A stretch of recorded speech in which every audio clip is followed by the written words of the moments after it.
Hola a todos, yo soy el doctor Miguel Zamorano, soy médico especialista en alergología y trabajo en el Hospital Universitario Ramón y Cajal de Madrid y hoy pues voy a hablaros sobre el asma, una charla sobre el asma. Para empezar, vamos a intentar hacer una definición de lo que es el asma, que es algo, bueno, es un poquito complicado. De hecho, ahora mismo se caracteriza o se define como un síndrome, que si ya sabéis, pues un síndrome al fin y al cabo no es ni más ni menos que un conjunto de síntomas. Este síndrome incluye diversos fenotipos clínicos, diversos perfiles, digamos, de pacientes que comparten manifestaciones clínicas que son similares, pero de etiología probablemente distinta, ¿vale? De hecho, pues hay asma de origen alérgico, hay asma que no lo es, que es intrínseco, y que luego, bueno, pues hablaremos un poquito de ello. Esto hace que hacer una definición precisa sea un poquito complicado.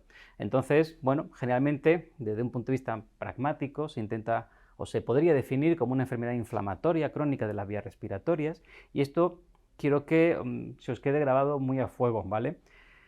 Primero, el asma y el EPOC son dos procesos o dos enfermedades muy diferentes a muchísimos niveles. Sí que es cierto que comparten una característica, que es el tratamiento o la terapia inhalada como principal tratamiento de este tipo de patología, pero salvo eso, realmente son estructuras muy diferentes y tenemos la mala tendencia de equiparar o a manejar de forma similar al paciente asmático y al paciente EPOC, y son dos cosas muy distintas. Para empezar, en el asma hay un proceso inflamatorio crónico. Perpetuamente en el paciente asmático tiene una inflamación de esas vías aéreas, como podemos ver en esta imagen de aquí abajo, ¿de acuerdo? Aquí tenemos una vía respiratoria que es normal y el paciente asmático, pues como veis, hay unos cambios, hay una inflamación, hay un aumento del músculo liso, hay mayor cantidad de secreción mucosa y si ya además esa vía respiratoria está inflamada o con un broncoespasmo por un ataque de asma, pues el cierre, el colapso de esa vía aérea es mucho mayor, ¿vale? Pero quiero que tengáis en mente que el paciente con asma tiene de por sí habitualmente una vía aérea inflamada, es una inflamación crónica, algo que lo distingue del paciente con EPOC, ¿de acuerdo?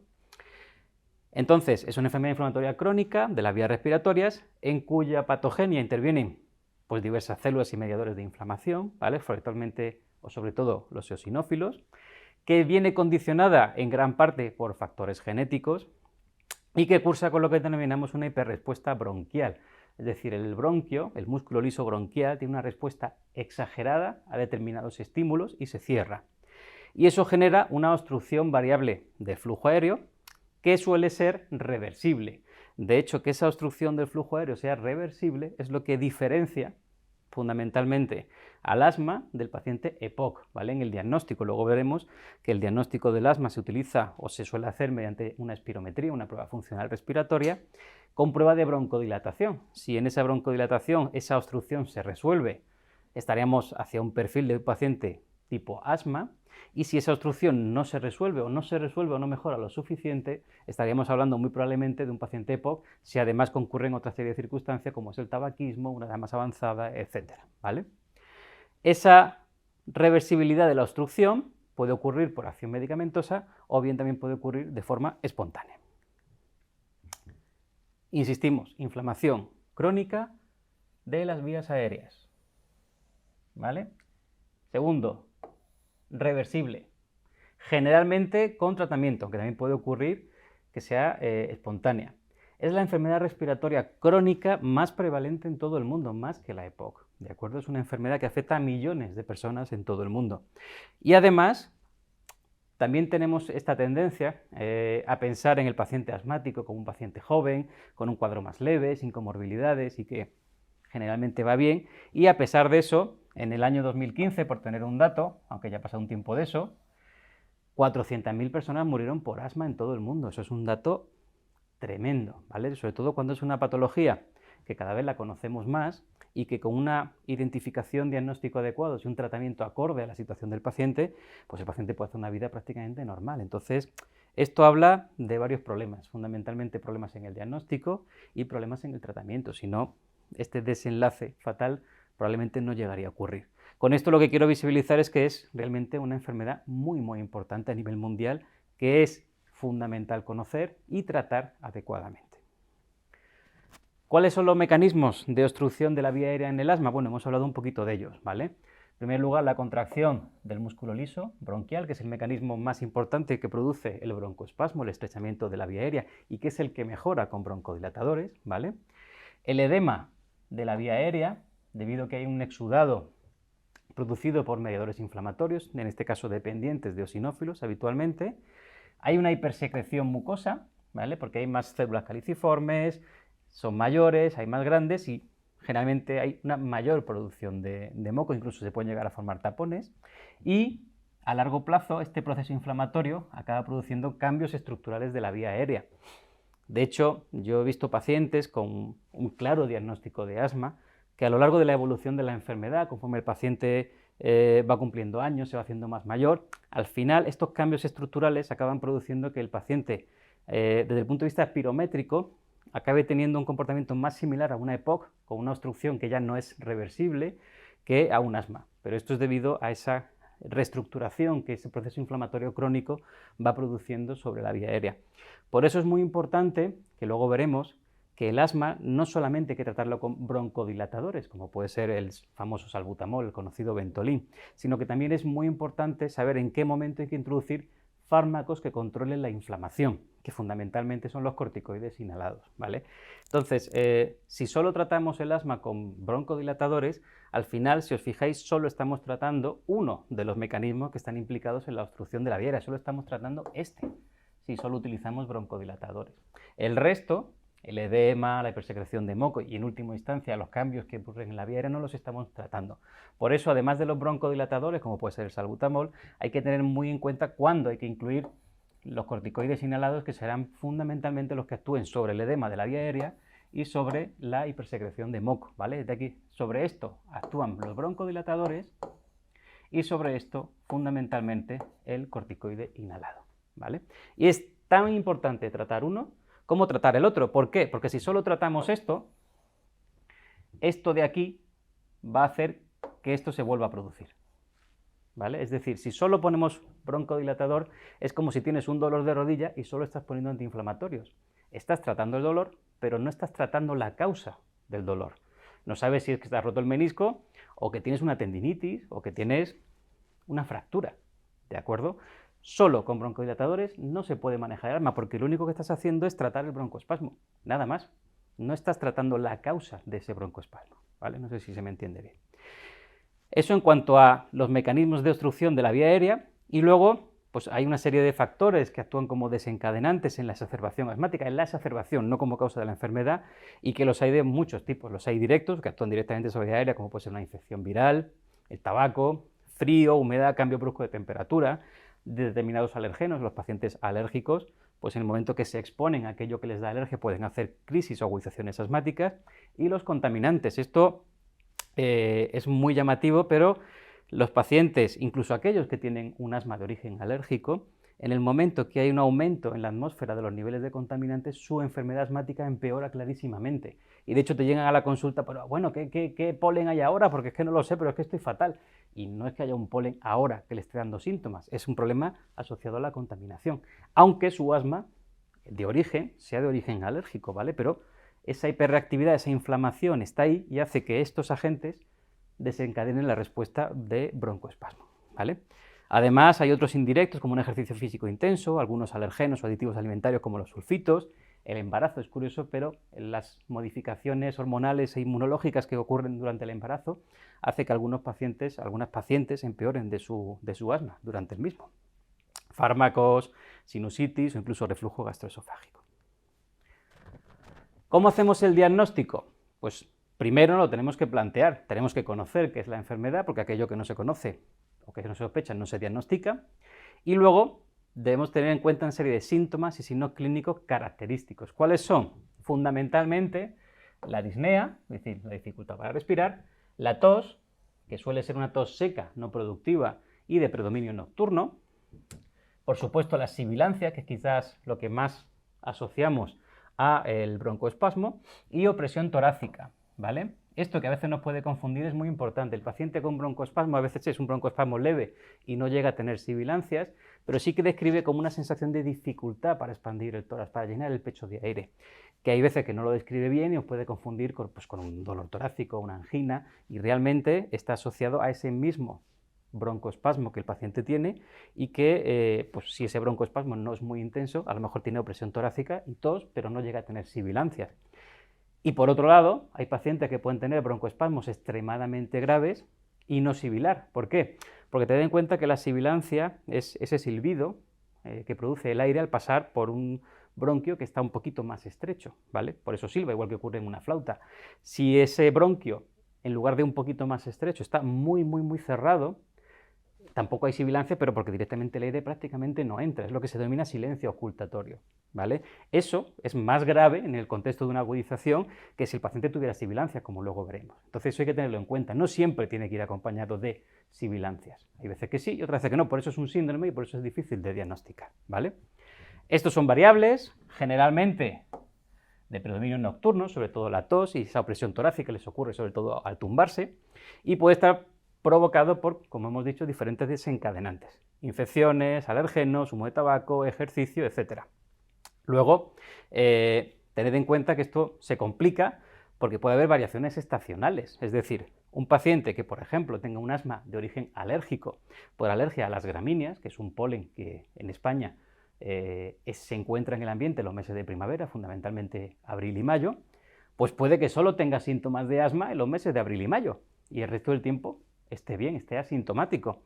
Pero es que además esto influye en el diagnóstico, porque a lo mejor ese paciente con asma en esos meses de abril y mayo, en enero tenga una espirometría normal y sin embargo en mayo tenga una obstrucción reversible diagnóstica de asma. Entonces todas esas variables hay que tener en cuenta a la hora de hacer el diagnóstico y plantear un tratamiento, porque como os decía, si tenemos un paciente alérgico a las gramíneas, que lo vemos en noviembre, pues a lo mejor en noviembre está perfecto, a lo mejor en noviembre las pruebas de función respiratoria son absolutamente normales y cogemos y le decimos, nada, esto no es nada, no es asma, no es nada, hasta luego. Y en mayo siguiente vuelve a hacer otro broncoespasmo y vuelve a ponerse mal, ¿vale? Todo ese tipo de variables hay que tenerlas en cuenta, los antecedentes familiares, si hay atopia, si hay dermatitis atópica, si hay alergias en la familia, ese tipo de características, ¿vale?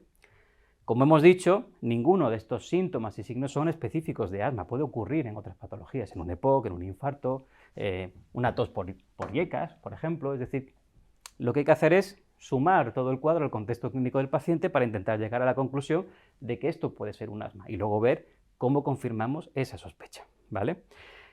La confirmación, como hemos dicho, se hace por una prueba de función respiratoria que es la espirometría, con pruebas de función respiratoria. Y también tiene un papel el óxido nítrico exhalado, que ahora lo comentaremos un poquito más, que puede ayudar al diagnóstico, aunque bueno, no está disponible en todos sitios y también tiene sus complicaciones o sus factores que pueden alterarlo, ¿de acuerdo? En esta tabla simplemente os quería insistir y poner un poquito el diagnóstico diferencial entre lo que es un paciente con asma y lo que es un paciente EPOC, porque si os fijáis, y vuelvo para atrás, ese paciente que cuenta síntomas de disnea, tos, sibilancias y opresión torácica, pues lo mismo que pueden ser síntomas de asma, pueden ser síntomas de un EPOC, ¿vale? Pero luego hay perfiles, hay características que lo diferencian. En el caso del asma, esta es una patología que puede hacer aparecer a cualquier edad, incluso en niños pequeños. En el caso del paciente EPOC suele ocurrir más tarde, después de los 40 años generalmente, entre otras cosas porque se asocia a un hábito que suele ir muy unido al EPOC, que es el tabaquismo, ¿vale? El tabaquismo en el EPOC prácticamente siempre está presente, mientras que en el asma pues puede estarlo o no, no es un factor causal, digamos, es un factor que puede agravar los síntomas, pero no es la causa de tu asma, ¿vale? Sin embargo, la presencia de inflamación de vía aérea asociada, como puede ser de vía aérea superior con rinitis, con conjuntivitis o afectación cutánea como dermatitis, es frecuente en los pacientes asmáticos y sin embargo es prácticamente anecdótica o inexistente en el paciente EPOC. En el caso de los antecedentes familiares son frecuentes en el asma porque tiene un componente genético, la atopia y demás, muy importante, aunque cada vez se le da más importancia a los factores no solamente genéticos, sino epigenéticos, es decir, que parece que debe existir una predisposición genética, pero por otro lado tiene que haber un ambiente adecuado que haga que esos genes se expresen y que acaben desencadenando la enfermedad, ¿vale?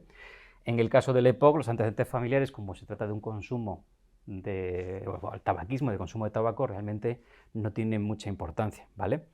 Lo que habíamos dicho también en la prueba de función respiratoria, la reversibilidad de la obstrucción en el caso del asma es muy significativa, de hecho es lo que nos marca el diagnóstico realmente, y en el caso del EPOC habitualmente es menos significativa. Un poquito de broncodilatación o de reversibilidad de la obstrucción puede haber, pero no es muy importante en el caso de la EPOC. Y luego además la respuesta al glucocorticoide, la respuesta al tratamiento. Como el asma es una enfermedad inflamatoria crónica, recordadlo, inflamatoria crónica, la respuesta al glucocorticoide suele ser muy buena, ¿vale? Y sin embargo, en el EPOC la respuesta no está tan clara o es muy variable. De hecho, según las últimas guías de GESEPOC y la guía GOL, todas estas guías, todas las modificaciones que se han hecho recientemente van encaminadas a intentar saber qué paciente EPOC es el que más se va a beneficiar del corticoide inhalado y cuáles no, ¿vale? Porque el corticoide inhalado, cuando tienes inflamación, respondes muy bien, pero si estás poniendo corticoide a un paciente que no tiene inflamación, al final el corticoide a largo plazo también tiene sus efectos secundarios que conviene evitar, ¿vale? Por eso, muchos de los cambios, de los tipos fenotipos que hay en el EPOC y demás, van encaminados a distinguir cuál es el paciente que más se beneficiaría de ese tratamiento, mientras que en el asma está clarísimo que la respuesta al glucocorticoide es maravillosa, ¿vale? Aquí tenemos un poquito lo que hemos hablado antes y otras patologías que habría que considerar, pues un poquito dependiendo de la edad, en pacientes un poquito más jóvenes y en pacientes ya algo más mayores. Y esto puede incluir pues un montón de cosas: disfunción de cuerdas vocales, hiperventilación, bronquiectasias, insuficiencia cardíaca, tromboembolia pulmonar, ¿vale? Como es un síndrome, como son síntomas o un conjunto de síntomas, ese conjunto de síntomas puede que sea por un asma, puede que sea por un EPOC, puede que sea por otra cosa.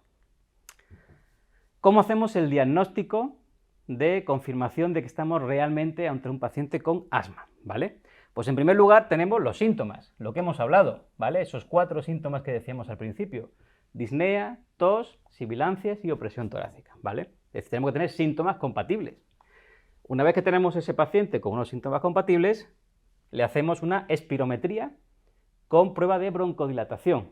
¿Qué quiere decir eso? Pues lo que hacemos es una espirometría basal, dejamos pasar unos minutos, ponemos medicación broncodilatadora a ese paciente, generalmente salbutamol, y repetimos la espirometría y vemos si hay diferencias entre el FEP1 pre o en circunstancias basales y el FEP1 post broncodilatación. Entonces, de entrada, si hacemos la espirometría, podemos encontrarnos con un paciente que tiene lo que se denomina un patrón obstructivo, es decir, que tiene una FEP1 partido por FVC inferior al 0,7, ¿vale? Es decir, el paciente tiene una obstrucción al flujo aéreo. A ese paciente le ponemos broncodilatadores. Si la respuesta al broncodilatador es positiva, ¿y qué quiere decir eso? Eso quiere decir que el FEP1 mejore mayor o igual, tenga una mejoría mayor o igual a un 12% o en valor neto de 200 mililitros, eso se considera una respuesta broncodilatadora positiva, ese paciente tiene un asma, ¿vale? Repasamos. Espirometría. Tiene un patrón obstructivo. Le ponemos broncodilatador. Mejora mayor o igual a un 12% o mayor o igual a 200 mililitros. Es un asma, ¿vale? Vamos por la otra rama. Tenemos un paciente que tiene un patrón obstructivo, ¿vale? Le hacemos la broncodilatación y esta es negativa. Negativa implica que es menos del 12%, pero no que no tenga nada de broncodilatación. Aquí podemos tener un paciente que tenga una respuesta, por ejemplo, de un 8%, ¿vale? ¿Responde al broncodilatador? Sí, pero no lo suficiente, ¿vale? Eso es lo que consideramos una respuesta broncodilatadora negativa, aunque cierto grado de respuesta haya. Pero esto es muy importante discriminarlo, es decir, lo que se considera positivo es mayor o igual al 12 o mayor o igual a 200. Todo lo que sea por debajo de eso, aunque haya cierto grado de respuesta, se considera negativo. A ese paciente que no llega a una broncodilatación adecuada, le hacemos una prueba de óxido nítrico exhalado, ¿vale? En esa prueba de óxido nítrico exhalado, si ese paciente tiene un resultado de más, esto lo han cambiado recientemente, antes era 30, mayor o igual a 40 partes por billón, ¿vale? Se considera que tiene un patrón inflamatorio eosinófilo, que es el que se asocia a esta exhalación de óxido nítrico en el aliento, y entonces también estaríamos ante un diagnóstico de asma, ¿vale? Es decir, Patrón obstructivo, broncodilatación negativa, óxido nítrico positivo, asma. ¿De acuerdo? Si por el contrario esa prueba de óxido nítrico da normal o da negativa, también se puede hacer un ensayo, porque hay pacientes que a pesar de tú poner el broncodilatador con salbutamol generalmente pues no responden adecuadamente, no hacen bien la inhalación, no les funciona lo suficiente, y entonces en ese tipo de pacientes se postula o se propone un ensayo con glucocorticoide vía oral, generalmente prednisona, durante un mínimo de 2 semanas, y después de esa pauta de 14 días de glucocorticoide, repetir la espirometría. Si una vez que ponemos ese tratamiento, repetimos la espirometría y esa obstrucción se resuelve, pues también estamos en un asma, ¿vale? Esto es pues una especie de valoración de broncodilatación, pero en lugar de con salbutamol en el momento, pues con una pauta de 14 días de corticoide, ¿vale? Si a pesar de esa pauta de corticoides seguimos teniendo un patrón obstructivo, pues ya hay que plantearse otros diagnósticos. O sea, ese paciente no tiene un asma. A lo mejor tiene una fibrosis pulmonar, a lo mejor tiene una hipertensión pulmonar, a lo mejor tiene un EPOC.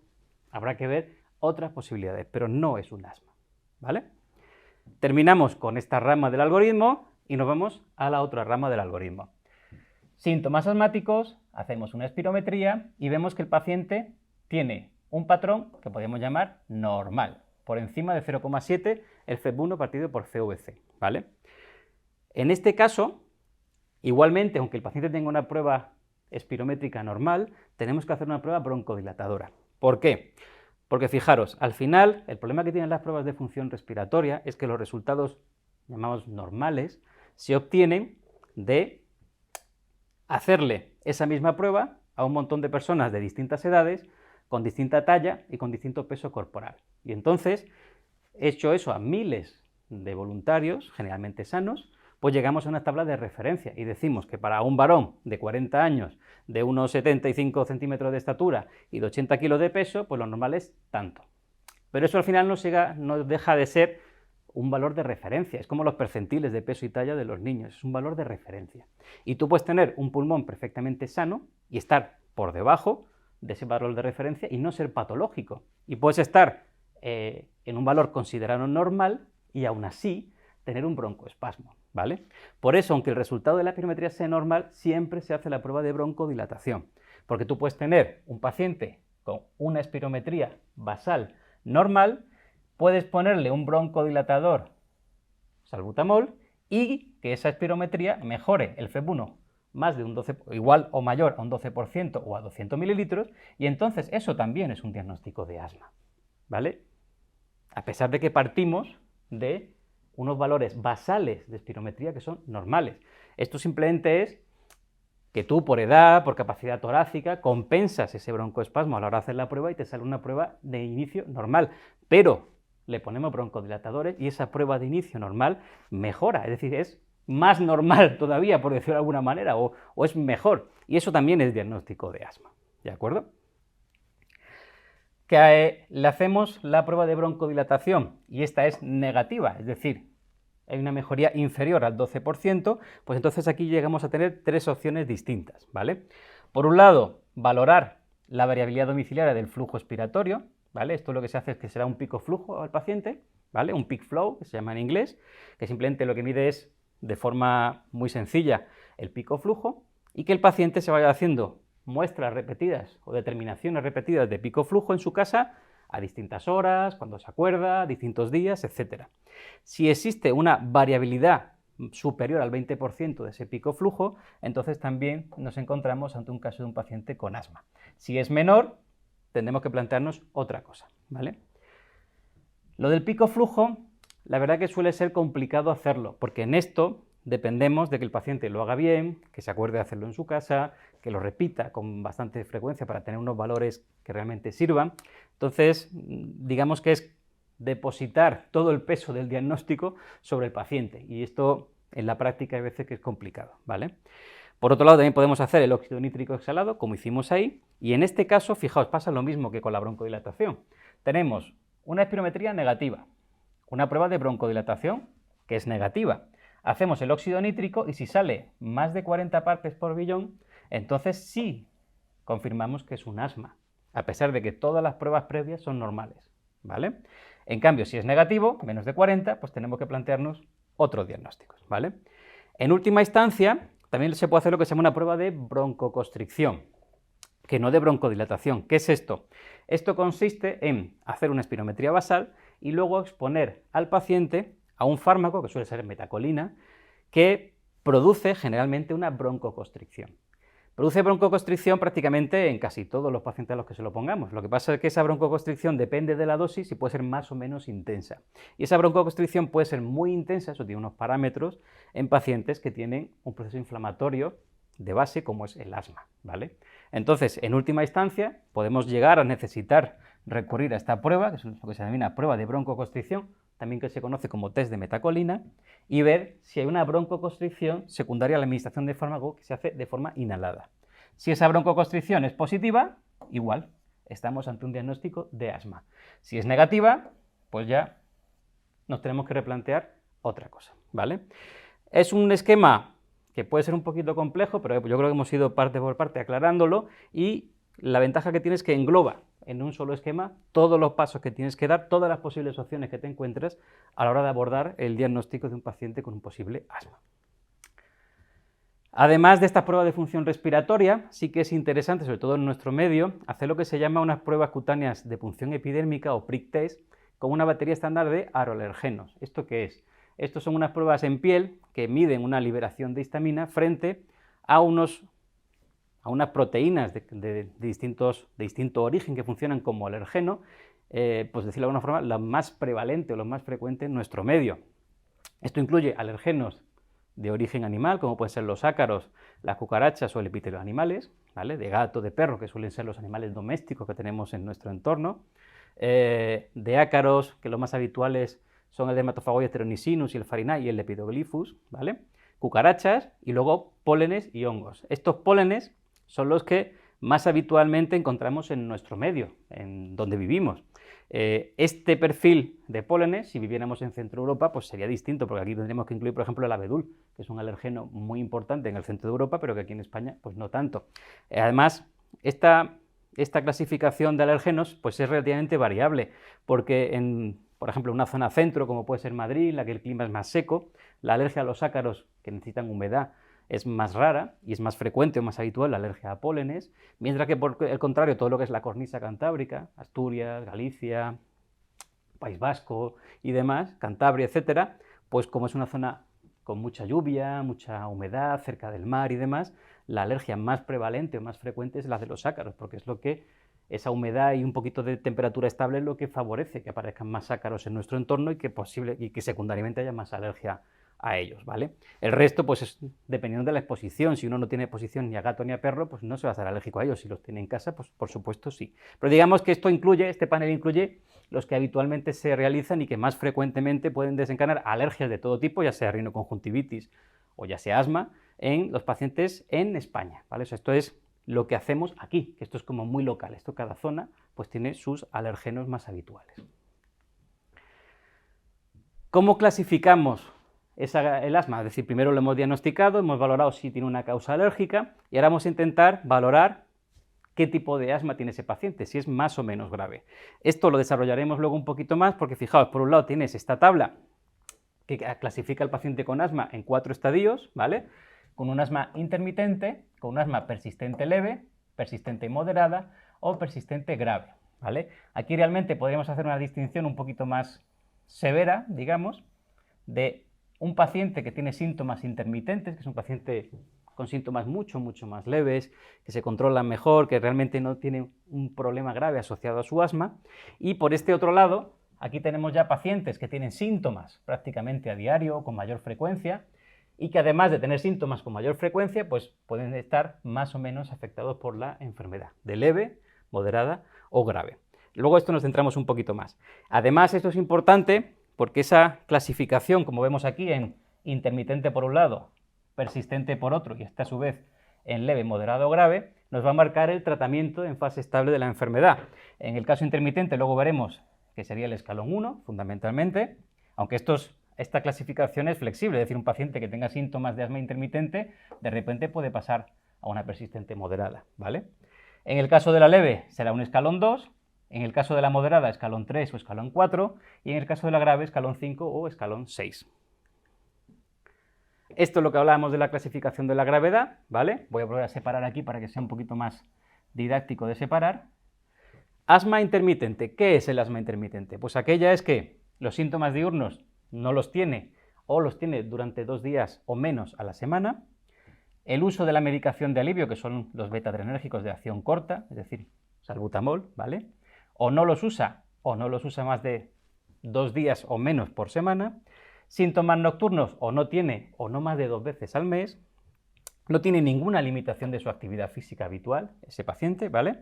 A nivel de la función pulmonar, esa FEP1 es mayor a un 80% y no suele tener exacerbaciones asmáticas, ¿vale? Es un paciente pues, que, como vemos, tiene prácticamente muy poquitos síntomas, ¿vale? Si luego nos vamos a un asma persistente leve, pues ya la cosa cambia. Síntomas diurnos, vamos aumentando, más de 2 días a la semana. Uso de medicación de alivio, también más de 2 días a la semana, pero no todos los días.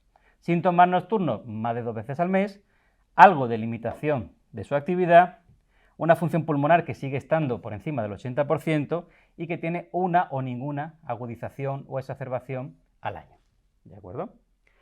Si pasamos a una persistente moderada, ya son pacientes que tienen síntomas todos los días, que utilizan la medicación de rescate, el salbutamol habitualmente, también todos los días, que tienen síntomas nocturnos, ya en vez de al mes, fijaos, aquí y aquí es al mes, aquí ya pasamos a más de una vez a la semana, que tienen bastante limitada su actividad basal, y esto es algo tremendamente importante, sobre todo en un paciente joven, que tiene una FEP1 que está entre el 60 y el 80%, es decir, ya hay cierto grado de obstrucción, y que hace 2 o más exacerbaciones o agudizaciones al año, ¿de acuerdo?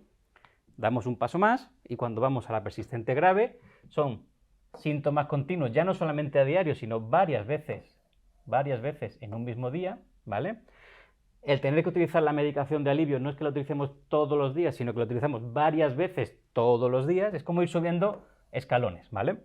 Los síntomas nocturnos son frecuentes, más de varias veces o varios días a la semana, tienen muchísima limitación de su actividad, un FEP1 por debajo del 60% y en el caso de las agudizaciones también 2 o más a lo largo del año. Como veis, realmente es valorar esos síntomas diurnos, el uso de medicación de alivio, síntomas nocturnos, la actividad que tienes junto con la función respiratoria y las exacerbaciones, y vamos de menos, de algo como que es muy leve, a cada vez más y más frecuente hasta el punto de tener un paciente que está gravemente afectado por la enfermedad. Lo cual no quiere decir, perdón, que una vez que pongas tratamiento el paciente siga aquí, ¿vale? Esto es como una especie de valoración inicial. Tú a lo mejor te encuentras un paciente con un asma persistente grave, que tú la tratas, le pones un tratamiento adecuado y ese paciente mejora y a lo mejor se queda aquí, en una persistente leve, y utiliza su medicación de alivio muy de cuando en cuando o prácticamente nunca, ¿vale? Digamos que esto es simplemente una valoración inicial. Hablamos de los escalones terapéuticos. Es muy importante estadificar la gravedad del asma porque de eso nos va a influenciar o nos va a influir en cuál va a ser el tratamiento de inicio y cómo vamos a ir evaluando al paciente. Lo revisamos o lo repasamos para que lo veáis, ¿vale? Habíamos dicho que en un asma intermitente estaríamos en un escalón 1 y en la persistente llegamos al 2 en el caso de la leve, ¿vale? Moderada, escalón 3 y 4 y en el caso de la grave, escalón 5 y 6, ¿vale? Vemos cuáles son esos escalones. Asma intermitente, escalón 1. Tratamiento de elección, estamos aquí. Pues como es un asma con muy poquitos síntomas, de forma muy ocasional, muy errática, ¿vale? Aquí tienes varias opciones. El SABA es un acrónimo de Short Action Beta Agonist, es decir, es un beta agonista de acción corta como el salbutamol, que se puede dejar, se puede dejar a demanda. O otra opción es poner un glucocorticoide inhalado más formoterol, que esto sería un LABA, que es decir, es un beta agonista de acción larga, o también una combinación de glucocorticoide inhalado más salbutamol, ¿vale? Esto está muy debatido. Inicialmente, en este escalón, lo que se dejaba era el SABA y además prácticamente un SABA a demanda. Conforme se va conociendo más esta enfermedad y somos más conscientes de lo que os contaba al principio, que hay un proceso inflamatorio crónico en estos pacientes, cada vez resulta más chirriante dejar a un paciente solamente con un broncodilatador, porque es lo que os decía antes cuando hablábamos de las causas de los síntomas del asma, que con el broncodilatador solo estamos tratando el broncoespasmo. La inflamación, la producción de moco y demás no la estamos tratando. Con lo cual es cada vez, o debería ser cada vez más inusual ver pacientes con solamente el salbutamol a demanda o el SABA, y debería ser más habitual que todos estos pacientes, aunque tengan síntomas intermitentes, tengan un glucocorticoide inhalado. ¿Qué ocurre? Pues que esto a veces es difícil porque el paciente, que suele ser un paciente joven y que tiene pocos síntomas, es bastante reticente a tener un tratamiento crónico, pues ya prácticamente de por vida, ¿no? Entonces es difícil y suelen ser pacientes que utilizar esta medicación con corticoides, que enseguida les... corticoide, ¿cómo que corticoide y tal? Es difícil, ¿vale? Pero generalmente deberían estar con glucocorticoide más formoterol, que como decimos es un LABA, o glucocorticoide más salbutamol, que es un SABA, a demanda, ¿vale? Este escalón que tenemos aquí es de a demanda, pero es difícil. Hay veces que estos pacientes están además muy acostumbrados a utilizar su salbutamol, que lo llevan en el bolsillo, que es muy fácil, que tal y que cual cuando lo necesitan, y nada más, y de ahí es difícil sacarles, ¿vale? Siguiente escalón, tenemos un asma persistente leve, es decir, es un asma que ya tiene síntomas con relativa frecuencia, pero que estos síntomas no son muy importantes, ¿vale? Entonces, en estos pacientes de elección, en este escalón 2, es un glucocorticoide inhalado a dosis bajas, una budesonida, por ejemplo, inhalada, ¿vale? Una dosis bajita para que se controle la sintomatología. Con esto, ahí ya directamente estamos tratando la inflamación. Ya estamos hablando de un paciente que, aunque tiene síntomas leves, los tiene con frecuencia, pues eso pone de manifiesto que esa inflamación es más persistente, con lo cual hay que plantearse el glucocorticoide.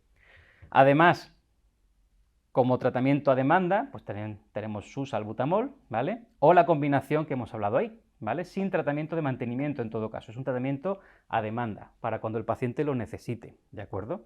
Si además el paciente no termina de controlarse del todo o se controla parcialmente, nos podemos plantear añadir en este escalón los antileucotrienos, ¿vale? Tipo pues, Montelukast o similares, ¿de acuerdo? Ese sería el escalón 2, que es un asma persistente leve, ¿vale? Ahora vamos, escalón 3 y 4, que es un asma persistente grave, ¿vale? Perdón, moderada, perdón. Entonces, en estos pacientes de elección ya es la combinación de un glucocorticoide inhalado a dosis bajas más un LABA, que es un betagonista de acción larga, ¿vale? Eso es de elección.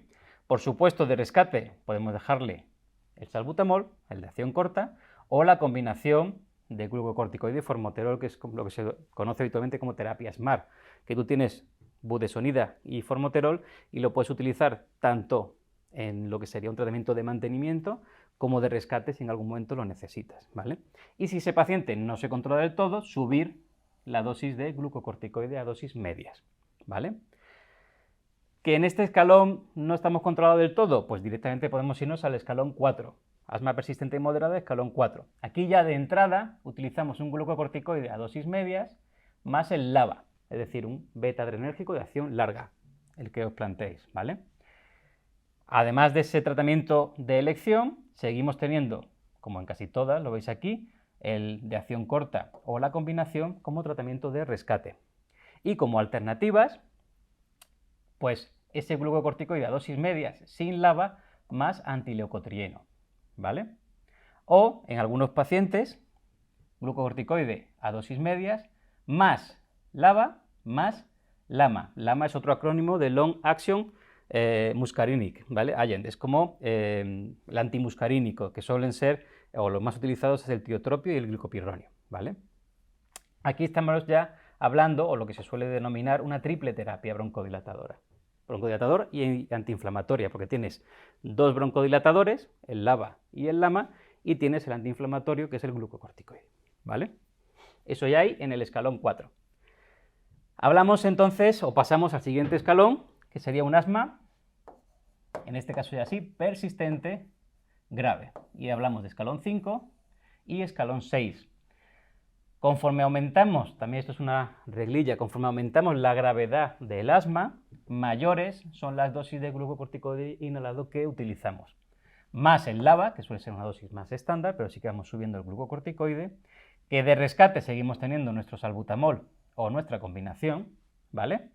Y que si está mal controlado ya ese paciente, te puedes plantear, como aquí, añadir un LAMA, ¿vale?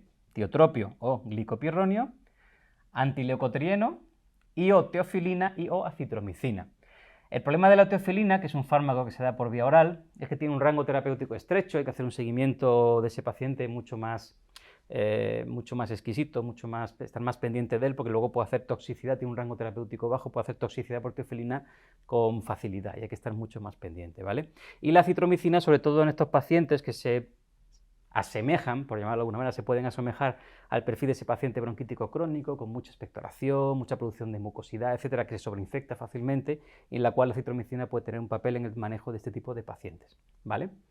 Si seguimos con un paciente que no se controla, ¿vale? En el escalón 6, que sería el más alto de todos, un paciente con un asma grave de difícil control o no controlada, entonces utilizamos todo lo anterior más algún tipo de fármaco biológico según el tipo de asma que tenga ese paciente o según el fenotipo, que eso luego daré unas pinceladillas sobre eso, pero tampoco me quiero parar porque es algo bastante reciente y que también está como con un cambio constante, ¿vale? Hay distintos biológicos, omalizumab es quizá el más conocido, pero hay otros, mepolizumab, reslizumab, benralizumab, dupilumab, este me cuesta mucho pronunciarlo, ¿vale? Y que ahora veremos que según el perfil de paciente, pues se pueden utilizar unos o se pueden utilizar otros. Si todo lo anterior fracasa, podemos plantearnos una termoplastia endobronquial y si persiste un mal control, pues habría que plantearse glucocorticoide vía oral, asumiendo los efectos secundarios que eso puede tener a largo plazo, o un corticoide de POT intramuscular como es la triancinolona, ¿vale? En este escalón también, por supuesto, tenemos el salbutamol o SABA ahí de rescate, más el glucocorticoide con formoterol, ¿veis? Salvo en los primeros escalones, el tratamiento a demanda no se modifica y en el resto, en algunos se puede incluir el antileucotrieno, como veis aquí y como veis aquí, y lo que se va haciendo es que se va aumentando progresivamente la dosis de corticoides, se va haciendo cada vez mayor. Esto está claramente relacionado con lo que os decía al principio, con el hecho de que el asma sea una enfermedad inflamatoria, porque cuanto mayor es la gravedad, lo que hacemos es poner un tratamiento antiinflamatorio más potente, ¿vale? Poner más dosis de corticoide e incluso plantearnos en el extremo un corticoide oral de forma crónica, que eso es tremendo porque tienes que asumir los efectos secundarios crónicos de un corticoide por vía oral. Lo cual no indica que si ese paciente mejora, pues bajemos un escalón. Es decir, esto por supuesto es algo flexible, ¿vale? Estos pacientes pueden subir o bajar de esta escalera. Pueden bajar e ir quitando tratamiento o pueden empeorar de su asma y que tengamos que subir. Esto no es algo rígido. Esto no quiere decir que tú llegues al paciente, le diagnostiques, está en el escalón 3, le pongas el tratamiento, ¡hala! Hasta luego, ahí te quedas. No, ¿vale? Esto, la evolución del paciente, el cómo evoluciona su enfermedad, el cómo controlar los síntomas, te va a indicar si tienes que escalar o subir el tratamiento o si puedes desescalar e ir bajando el tratamiento. Sobre todo, con lo que más se juega, como podéis imaginar, es con la dosis de corticoide inhalado, que puedes subir y bajar en función de cómo se vaya controlando el paciente, ¿vale? Además de todos estos escalones, algo que se puede utilizar a todos los niveles es la educación del paciente, control ambiental, tratar la rinitis y otras comorbilidades, el tabaquismo, la obesidad, el reflujo, etcétera, ¿vale? Y considerar inmunoterapia con alergenos. La inmunoterapia con alergenos tú la tienes en consideración si estamos hablando de un paciente con un asma de origen alérgico, ¿vale? Es ese paciente que tú le has hecho las pruebas cutáneas que hablábamos antes, el prick test, y te sale que es un paciente claramente alérgico, pues imagínate a los ácaros del polvo, al dermatofagoides teronicinos.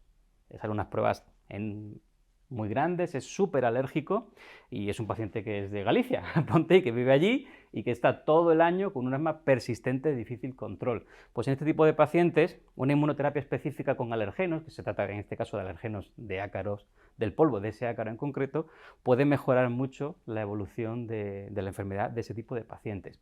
Pero es un tratamiento, digámoslo así, muy seleccionado, muy indicado para determinado tipo de paciente muy concreto.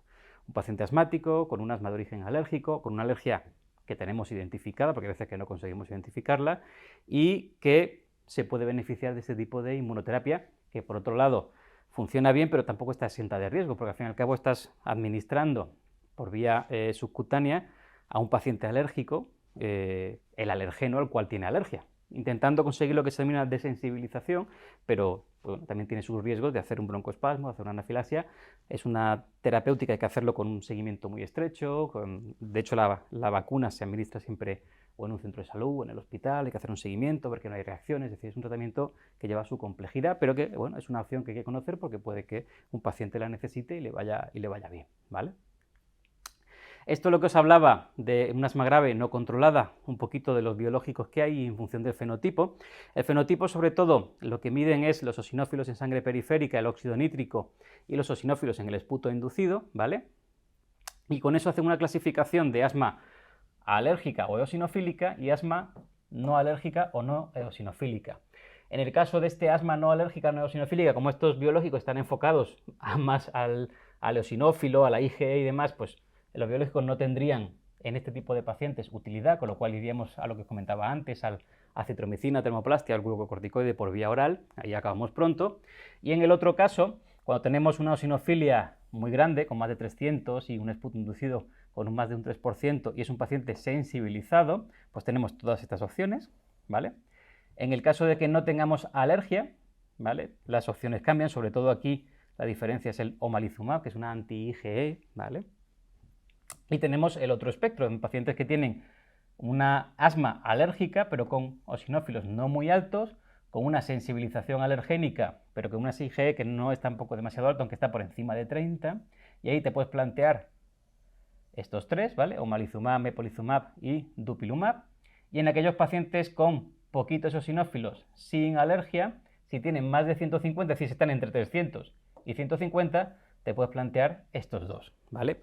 Siempre hay que reevaluar cómo responde el paciente a este tipo de tratamiento biológico porque no están exentos de efectos secundarios y complicaciones, y si esa respuesta es adecuada se continúa y si es inadecuada se plantea cambiar a otro fármaco biológico.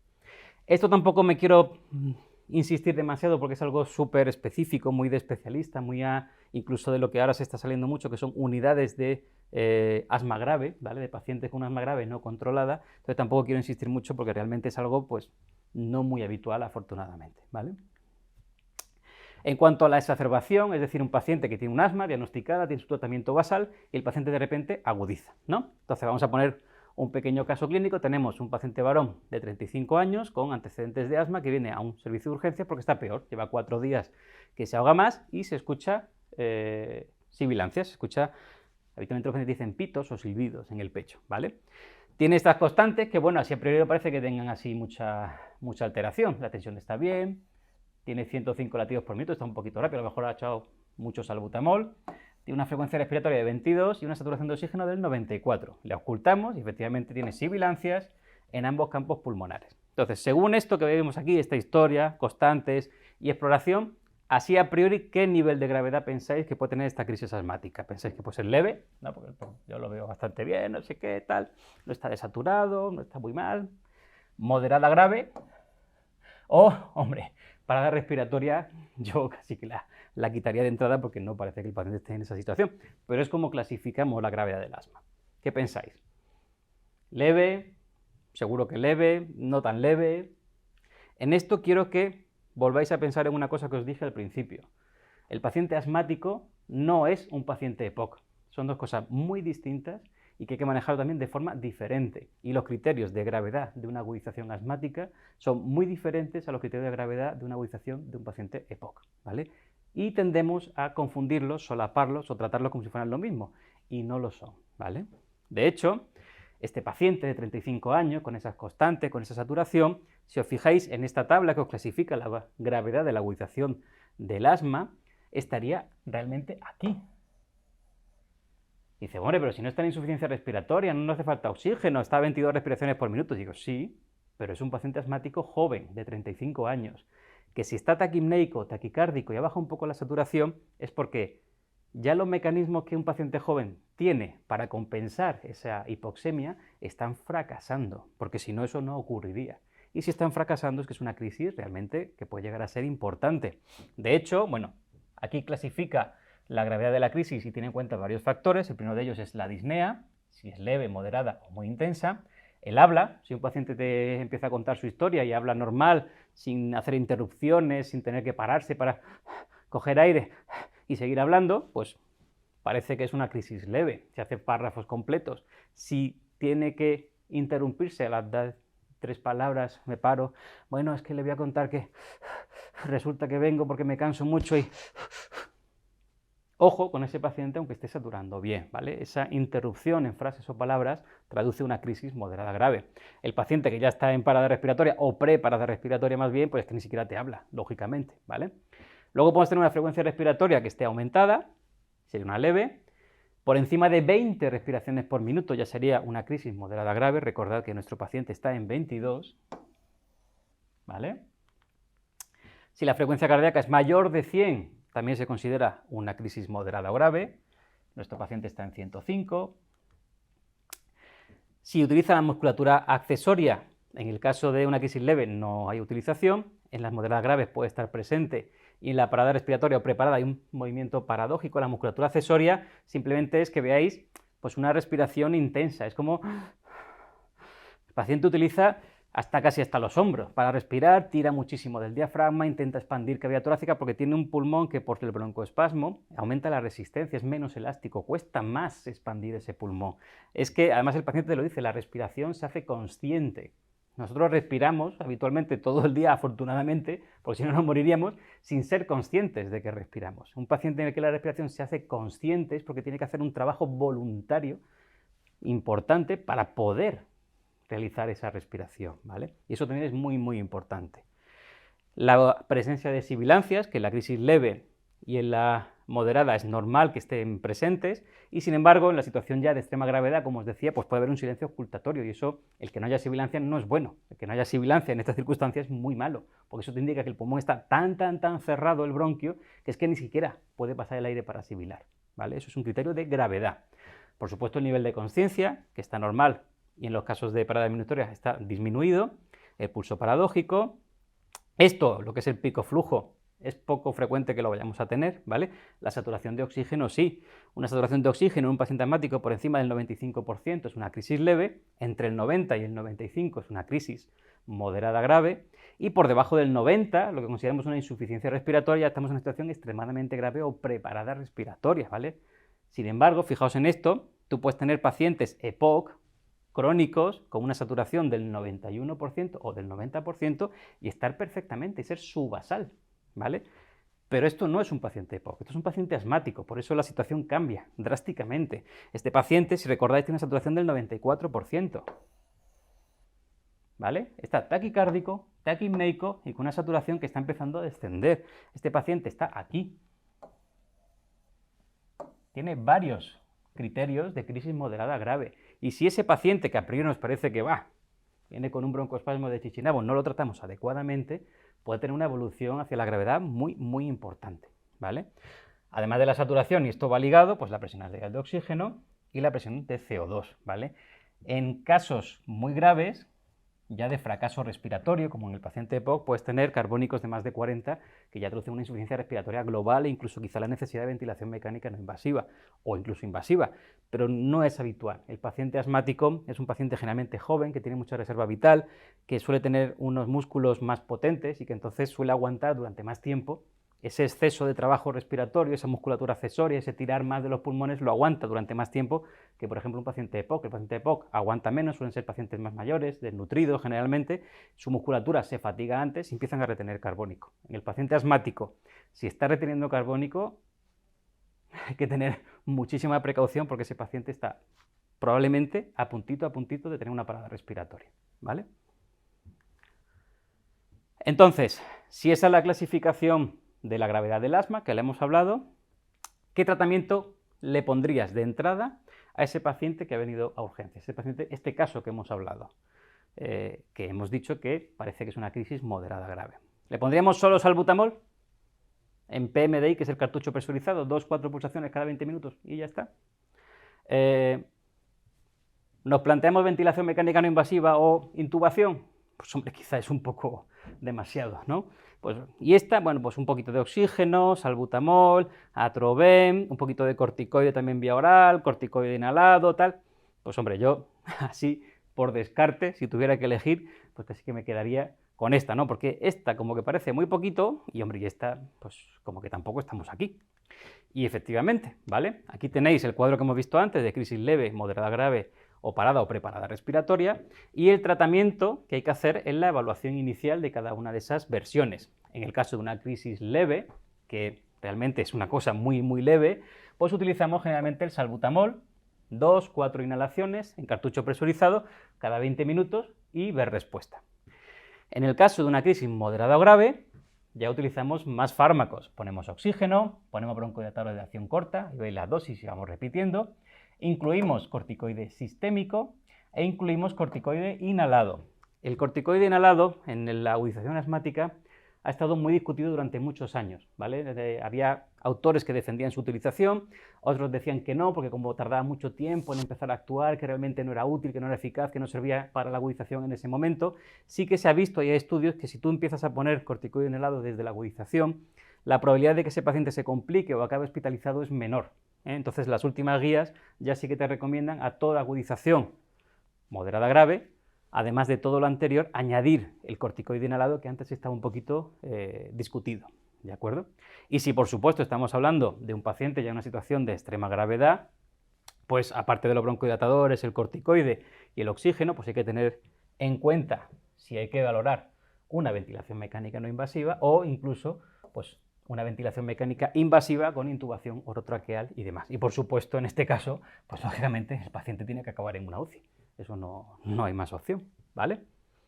Crisis leve, moderada grave, parada respiratoria, que a mí no me gusta, yo diría de extrema gravedad preparada o bueno, una situación de crisis muy grave, más que de parada respiratoria, ¿vale? Entonces, tenemos nuestro paciente, le hemos puesto todo ese tratamiento que hemos hablado, que es el de la crisis moderada grave, el paciente mejora un montón, y ahora, ¿qué le ponemos para casa? Porque le vamos a mandar a casa. ¿Qué le ponemos? Recuerda que en nuestro caso lo que teníamos era una exacerbación moderada grave. Le ponemos un SABA a demanda, es decir, Ventolin a demanda y ya está. Le ponemos el SABA más un corticoide por vía oral, Urbasón, por ejemplo, unos días. Le ponemos el SABA más un corticoide inhalado, budesonida, por ejemplo. Le ponemos el SABA a demanda más un corticoide inhalado más un LABA, una combinación. Le ponemos corticoide inhalado, LABA y oral, o le ponemos de todo. Le ponemos el SABA, el corticoide, el LABA y el corticoide oral. ¿Qué pensáis?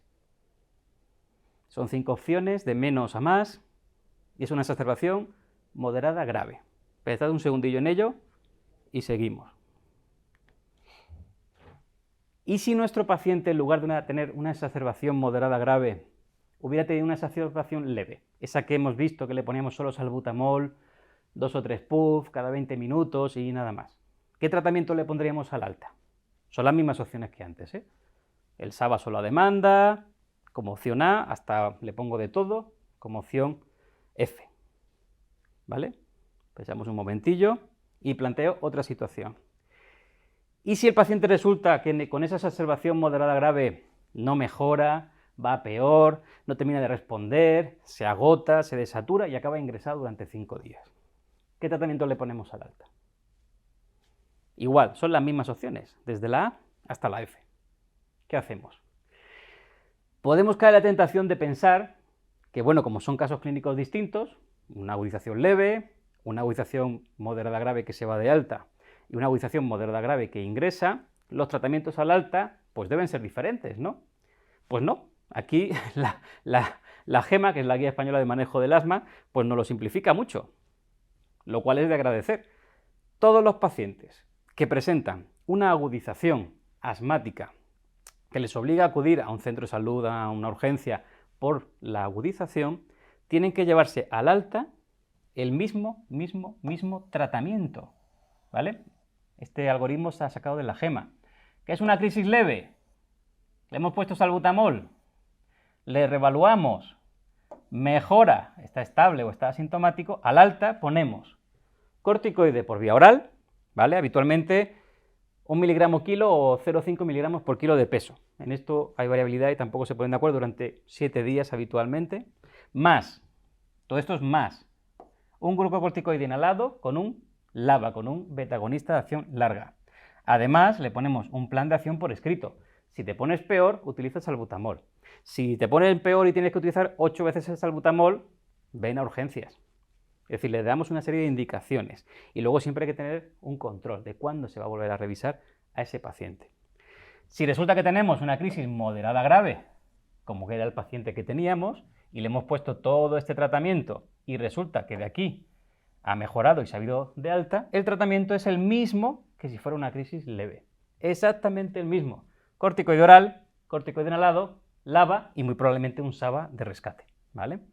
Si la respuesta, por el contrario, es mala, no termina de mejorar, no está bien, sigue muy taquipneico, sigue con sibilancias, etc., entonces ese paciente se hospitaliza.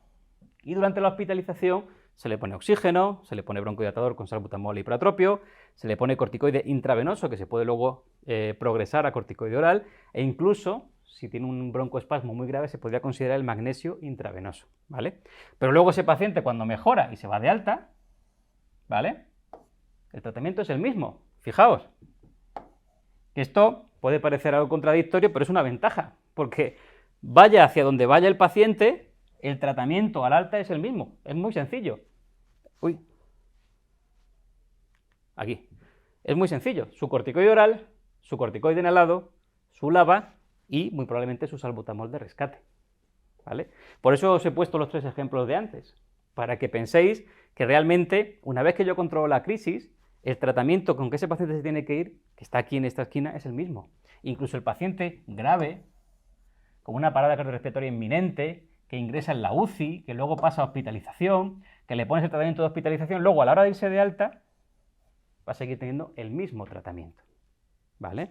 Luego ya en una cita posterior podremos valorar si lo mantenemos, si lo quitamos, si le ponemos un biológico, si le aumentamos la dosis de corticoide, si le bajamos la dosis de corticoide, pero en el momento de la agudización el tratamiento al alta es muy sencillo, es el que es para todos, ¿vale? Con lo cual todo acaba aquí.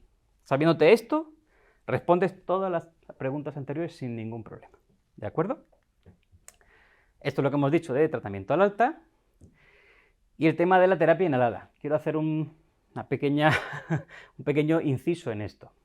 El principal problema que tiene la terapia inhalada, que es lo que utilizamos para tratar el asma, es el factor humano, es el no hacer correctamente la técnica de inhalación, ¿vale? En este caso estáis viendo que esta paciente lo que tiene es un cartucho presurizado y lo tiene puesto al revés. Resulta que los cartuchos presurizados lo que tienen es fármaco por un lado y luego tienen un propelente, un gas que actúa como propelente. Tú tienes que coger el cartucho presurizado, agitarlo para que se mezcle el gas con el fármaco, lo aprietas y por la boquilla que tiene abajo de esa mezcla pues sale el propelente con el fármaco. Si tú lo coges al revés y no lo has agitado, todo el fármaco está abajo y todo el gas está arriba. Entonces tú aprietas y lo único que sale es el propelente. Es decir, esta paciente está haciendo una inhalación en la cual no está recibiendo nada de medicamento, nada. Por eso es muy importante la educación del paciente. O sea, es muy importante enseñar al paciente a utilizar el inhalador que le estamos prescribiendo, sea el que sea un cartucho presurizado, sea un inhalador de polvo seco, unidosis, multidosis, doble terapia, triple terapia, da igual. O sea, lo importante en esto es enseñar al paciente a utilizar su inhalador, porque la principal causa de fracaso de la terapia inhalada es el incorrecto uso del dispositivo de inhalación, es que el paciente no lo haga bien. Y esto, que parece una exageración, hay estudios, que además son muy curiosos, de coger pacientes y demás, darle un inhalador y, a ver, ponte a utilizarlo, a ver qué tal lo haces. Resulta que en el caso de los pacientes, solo un 10% de los pacientes hacía bien la inhalación. Eso es 1 de cada 10. Los otros 9 lo hacían mal. O sea, es como si no le hubieras puesto tratamiento, ¿vale? Es como si tú quieres tratar una hipertensión y no le pones nada. Igual. Eso en el caso de los pacientes. Pero es que luego estaba muy bien. Tú ponías a enfermeras a hacer la inhalación y solo el 30 y tantos % lo hacía bien. Es decir, que 3 de cada 10 enfermeras hacen una inhalación bien y el resto no. Pero si se lo ponías a los médicos, que en teoría tendríamos que ser los que más sabemos de esto, solo el 25% de los médicos hacían bien la inhalación, solo 1 de cada 4. Los otros 3 no lo estaban haciendo bien. Y si tú no sabes cómo hacer la inhalación bien, ¿cómo vas a enseñarle al paciente a que lo haga? ¿Vale? Pues no puedes, entonces esto va a fracasar. Toda esta parafernalia que hemos montado aquí, pues no sirve para nada, porque el paciente no está recibiendo el medicamento. Es como si no se lo estuviera tomando realmente. Por eso Quiero incidir en esto porque es muy importante enseñar al paciente a cómo utilizar el dispositivo. Y luego, dispositivos hay un montón, de muchos tipos, con distintos mecanismos. Al final es utilizar aquel que el paciente te lo haga bien, realmente. Que tenga la medicación que él necesita en función del escalón en el que esté y que el paciente lo haga bien, sea en cartucho presurizado o un polvo seco o con cámara de inhalación o nebulizado, el que sea, pero que lo haga bien, porque si no, no vale absolutamente para nada. Os recuerdo los escalones, ¿vale? Sea el que sea, la combinación que sea, como sea, que el paciente veamos que realmente es capaz de hacerlo y nada más. Espero que os haya servido y muchas gracias.